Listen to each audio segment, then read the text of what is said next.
A very good morning, dear students. So today we are going to start with a practical syllabus of class 12th. The practical syllabus mainly consists of 5 parts. One is titration, which we also call as volumetric analysis, and it is a part of quantitative analysis, quantitative analysis.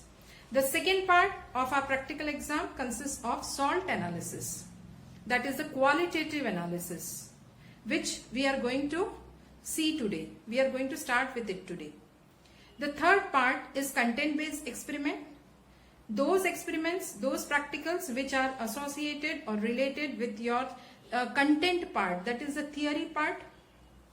The fourth part is your investigatory project. Investigatory project you have to prepare and there will be a viva on it. And the last part, that is your practical record and your viva.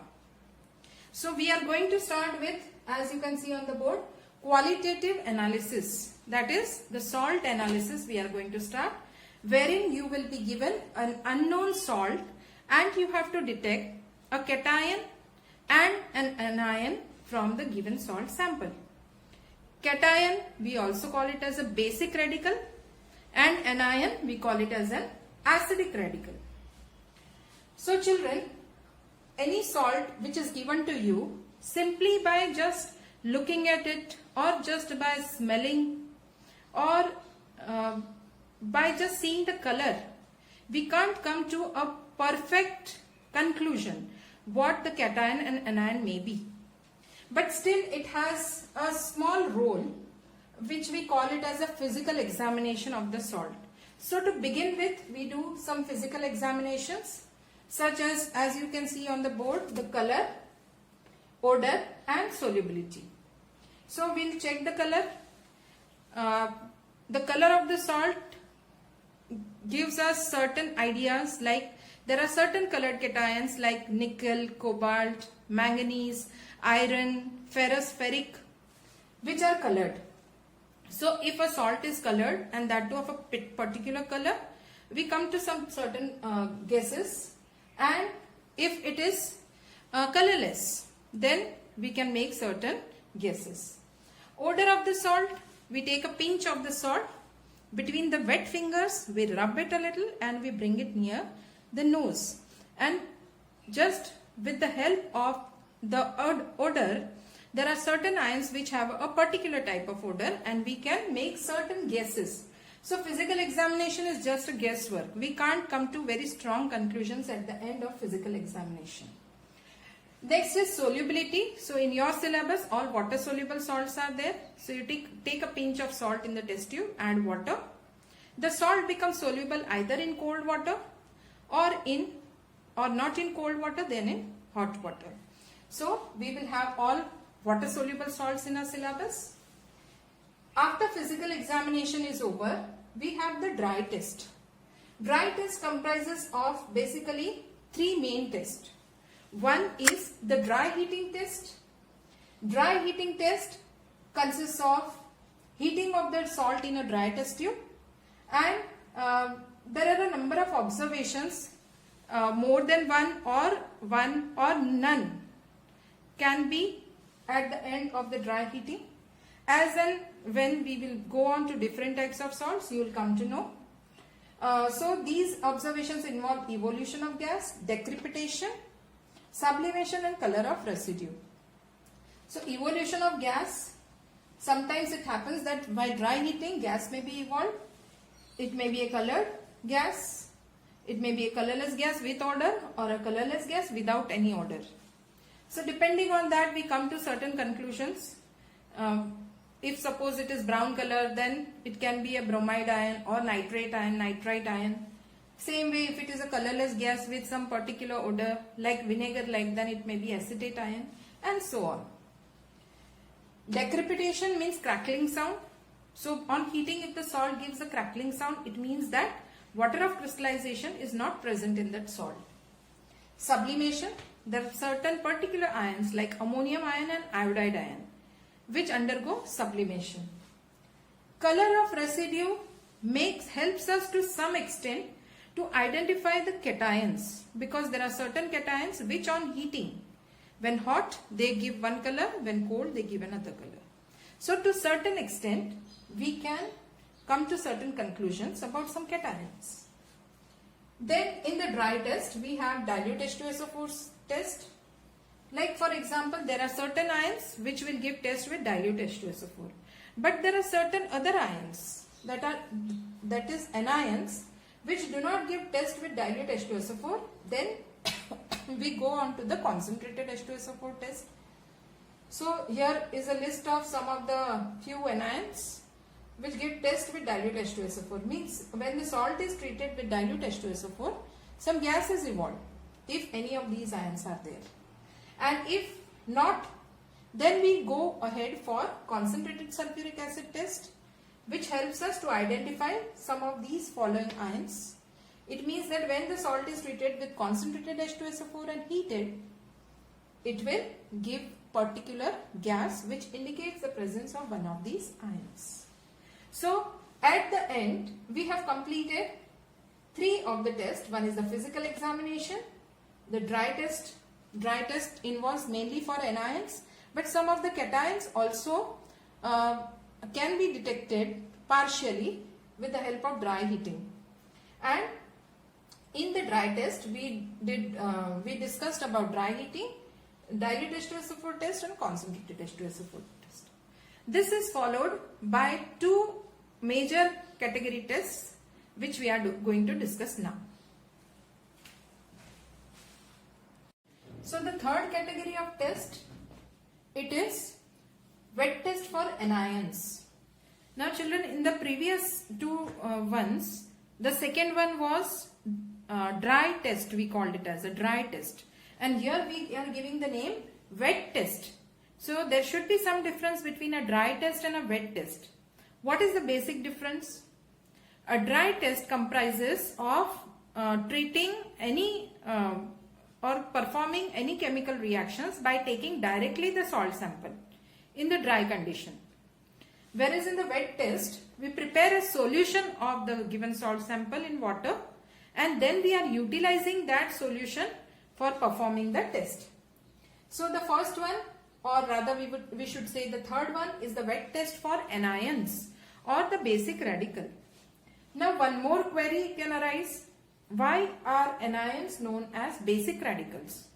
So like children, if we see carbonate ion is there, with H plus it gives carbonic acid, and if it is sulfate ion, that is also an anion, with hydrogen ion it gives sulfuric acid. So all the anions, if we combine them with H plus, then they give us acid, and that is why they are known as acidic radicals. On the other hand, cations are known as basic radicals. So cations such as calcium Ca2+, if it combines with OH minus, it gives calcium hydroxide CaOH twice, which is a base. Same way if it is magnesium or it is potassium. So any of the cation, if it is combining with OH, then it forms a base, and that is why they are known as basic radicals. So cations are basic radicals, anions are acidic radicals. So now we are going to discuss about the next 2 tests. One is the wet test for anions. So whatever anion we have found out from the dry heating, at the end of dry heating there are 90% chances that you will be able to identify the anion. 10% I am keeping for a few anions. That we will discuss later on. So 90% you come to know which anion is there with the help of dry heating test. Once you come to know, then you have to further confirm the anion by performing the wet test. So particular ion will give only a particular test. So those tests we will perform in this section. Wet test for cations, rather we will also call it as a group analysis. The different cations have been placed in different groups.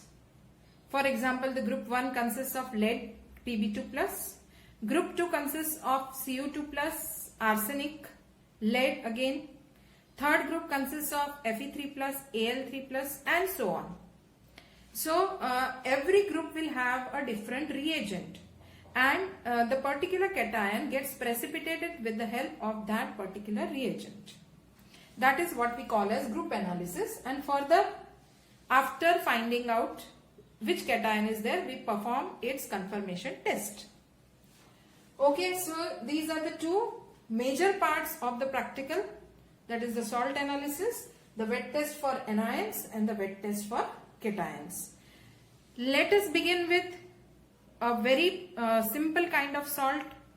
Let us not, I will not disclose which salt is going to be given to you now, and we'll move into the lab now. Of course you are at home, but you will feel the presence of yourself in the lab, the vicinity of the lab. You will be able to feel. Let us perform a salt analysis, and we'll perform all these tests which we have just now discussed, and you will be able to see the observations, how the changes take place, how the gases are evolved, how the precipitates are formed with the help of this example. So let's go. So children, welcome to the chemistry lab. So as you can see, this is the salt which has been provided to us today. You can see that it is a colorless salt. So the first physical examination is color of the salt. Salt is colorless, which indicates that ions such as Fe2+, Fe3+, CO2+, etc. may be absent. The second test is odor. We take a pinch of salt between wet fingers, rub, and observe the odor. This salt does not give any particular odor, which indicates that ions such as NH4+, CH3COO- acetate ion, S2-, etc. may be absent. Now let us go for the solubility test. We take a pinch of salt in the test tube.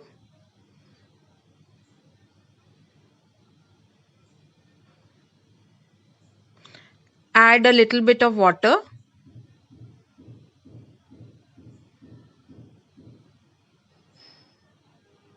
Shake the test tube.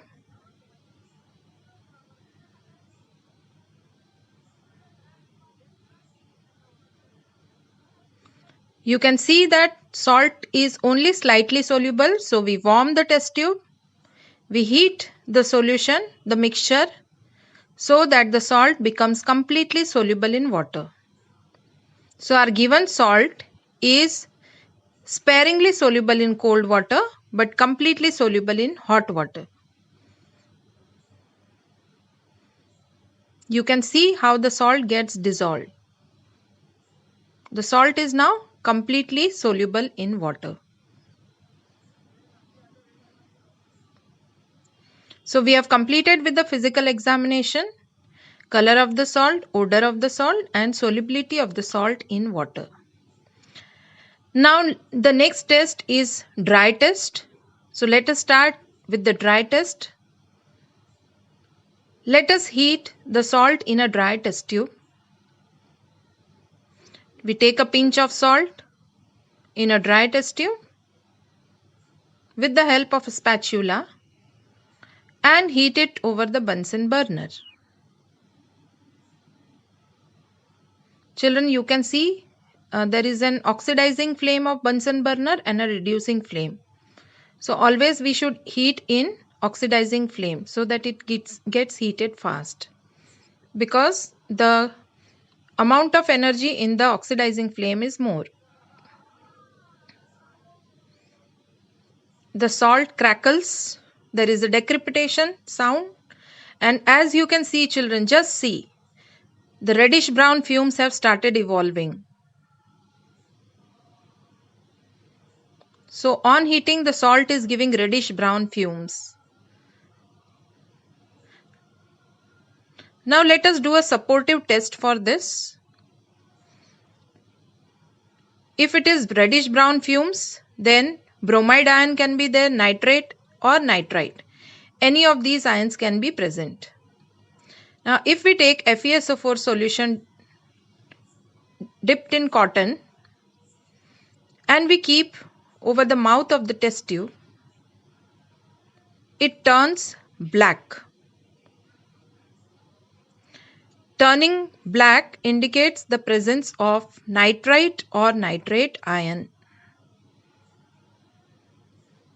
So again we will perform the test. First round of heating is just a random heating.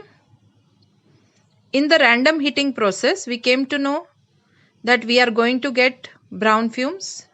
Here there is FeSO4 solution. Sir has dipped cotton in FeSO4 solution, and again he is taking now a pinch of salt in the test tube. The test tube should be completely dry, and again once again we are heating it.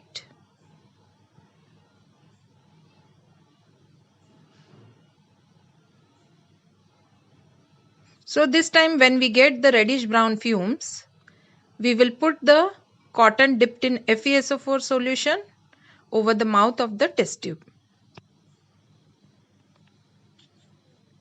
Initially when this salt is heated, it gives a crackling sound. You may not be able to hear the crackling sound just now. The crackling sound indicates the presence of a salt which does not have any water of crystallization. Crackling sound is followed by the evolution of reddish brown fumes, reddish brown gas. Now, if the cotton which is dipped in FeSO4 turns black, we can conclude that the salt may contain nitrite or nitrate ion. Yes, children, you can see the reddish brown fumes once again.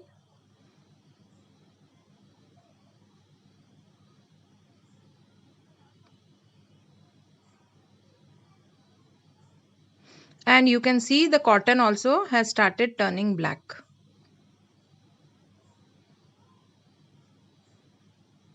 The tip of the cotton has started turning black. So this indicates that nitrite, that is NO2 minus, or nitrate, that is NO3 minus, may be present in the given salt sample. Now let us check whether the salt contains nitrite ion or nitrate ion. Also children, one observation, at the bottom you could have seen the residue had turned to yellow color. So the color of the residue is yellow. The salt is colorless. On heating it changed to yellow color. Now we have to check whether the salt is containing nitrite ion or nitrate ion. So for that we will do dilute sulfuric acid test. If we get brown fumes in dilute sulfuric acid, this is dilute sulfuric acid.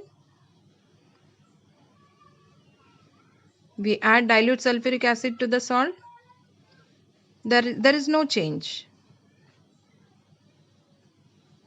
There is no change.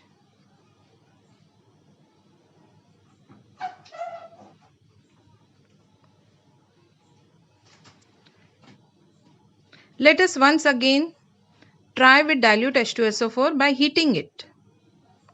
So we take a clean test tube and take a pinch of salt in the test tube.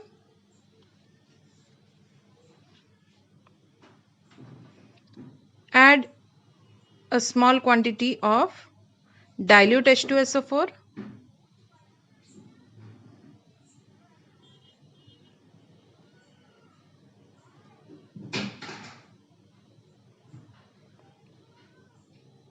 and we will heat this mixture.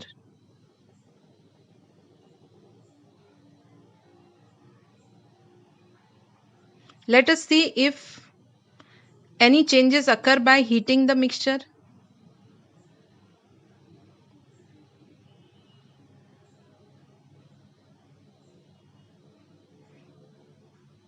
No brown gas is evolved on heating even. It means that nitrite ion is absent. NO2 minus is absent. Now to confirm whether nitrate ion is there, that is NO3 minus, let us perform concentrated sulfuric acid test. So we again take a pinch of salt in the test tube.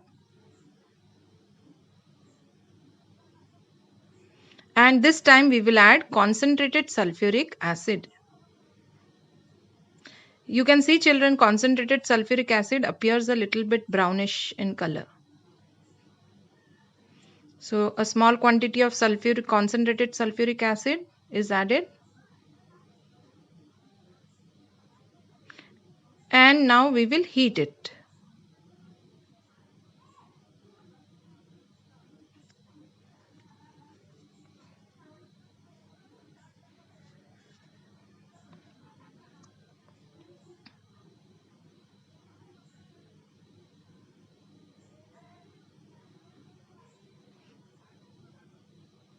On heating, you will observe reddish brown fumes coming out.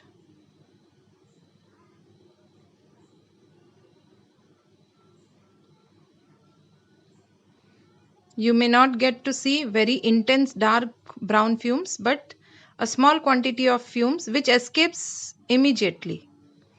So we could see the evolution of reddish brown fumes which escaped out of the test tube immediately. So we can say that the salt contains nitrate ion and not nitrite ion. So NO3 minus ion, that is the acidic radical, is present in the salt. Now let us go for the wet test of anion, that is the confirmation of anion. So we are going to perform two tests for the confirmation of acid radical or the anions. First is the ring test and the second test is copper chips test. So the first test, that is the ring test, will take original solution. So we have prepared original solution in the beaker, as you can see. We take a small quantity of the original solution in the test tube. Original solution means solution made in water by warming the salt with water. In the other test tube, we are taking freshly prepared FeSO4 solution. This is pale green color FeSO4 solution. And we are adding the freshly prepared FeSO4 solution in the test tube which contains original solution. Children, FeSO4 solution should be fresh. Why? Because otherwise Fe2 plus ions, they get converted into Fe3 plus ions. And for this test, we need only Fe2 plus ions. And to this mixture of the two solutions, we will add concentrated sulfuric acid with the help of a dropper. And we add it in such a way dropwise that the sulfuric acid should slide down through the walls of the test tube. So a few drops we have added. A little more quantity is required.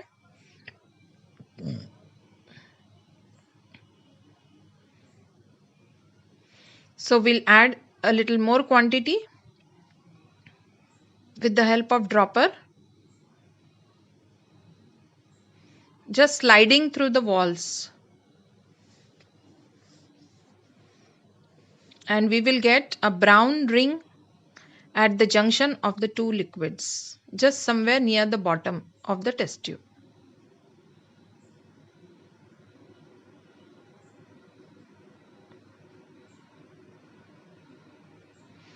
So children, you can see the brown ring has started forming at the bottom. You can see at the junction of the two liquids.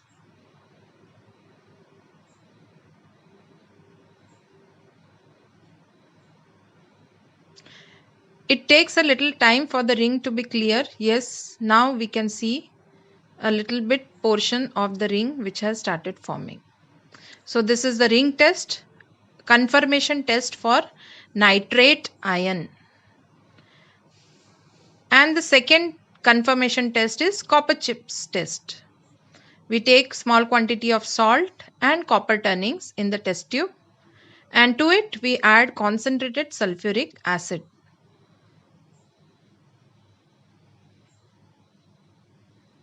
Now this mixture, we will heat it over the Bunsen burner, and we will get to see dark brown, reddish brown fumes, intense fumes, which will confirm the presence of nitrate ion, NO3 minus ion.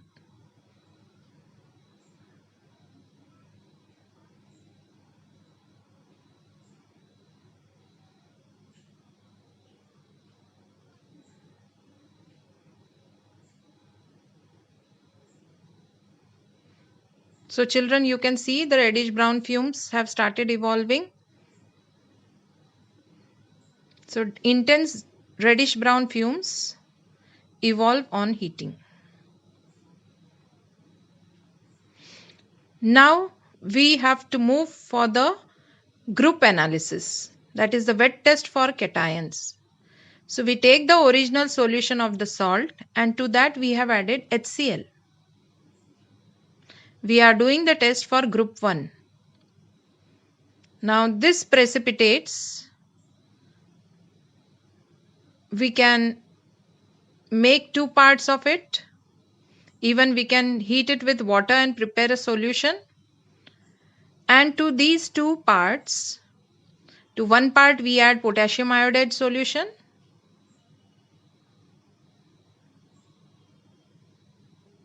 It is wet test for cation.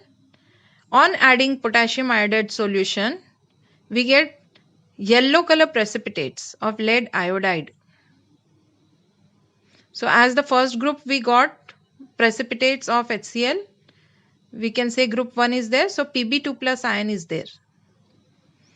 To the second part, we will add potassium chromate solution.